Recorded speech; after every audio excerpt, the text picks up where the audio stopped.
My name is Rudy Lyon, and I work for Center Rock Incorporated. And Center Rock is based in Berlin, Pennsylvania. We're a relatively small company. The industry that we serve is hard rock drilling. So this involves drilling holes for large foundations that you might see holding up a bridge, large buildings. We drill holes for oil and gas. So anytime a hole needs to be drilled in the ground that's in hard rock, that's where our products come in. We began leveraging the power of SOLIDWORKS when I came on board in terms of trying to organize our models, have relational models that are scalable, and as a result we've been able to probably quadruple the size of our product portfolio. We do a lot of in-context assembly work where it's 2D plane work, but we create a lot of relationships between lines and sketches amongst multiple parts in the context of an assembly. We might get a request from a customer to tweak a product a little bit.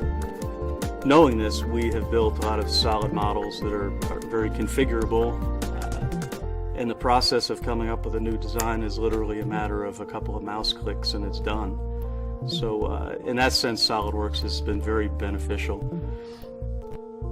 Brandon Fisher, the president of our company, heard on the news that the statements were that they felt the miners wouldn't get out until Christmas.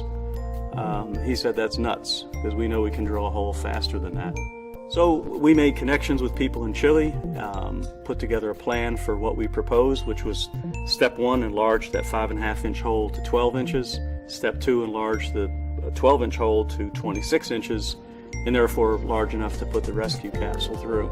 At about 1/3 of the total depth, or let's say 200 meters, we ran into a problem. The drill stopped working. And when they pulled the drill string up out of the hole, we realized that the front end of the bit was missing. There had been speculation at the time that we had hit a piece of iron in the mine. Remember, we're trying to zigzag our way around existing mine workings to hit this target that was underneath them. Not being convinced that that was the case, we started with a fairly in-depth analysis of the bit just to make sure that our stress levels were acceptable. So we used SOLIDWORKS nonlinear FEA to actually simulate the impact of the piston on the bit and the reaction of the bit into the rock. And we satisfied ourselves that there wasn't an inherent problem there.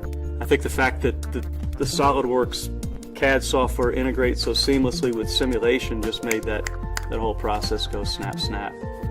It also gave us the confidence up front to know that we could get it done. The next step was to open this hole from 12 to 26. One of the concerns we had was whether the airflow going through our drill would split appropriately. So we set up a simulation using flow simulation. Verified that we had to tweak our design a little bit to get more of the airflow to bias towards the middle. Both of those are examples of how SOLIDWORKS was used to perhaps increase the chances of us having a successful rescue of the miners. From a business standpoint, I think I've created a lot of technology for the drilling industry that has made people money, maybe made their livelihoods better. In some cases, in extreme, saved lives. And I feel that I've put my passion into the business, and I think SOLIDWORKS helps me do that too. It's an enabler.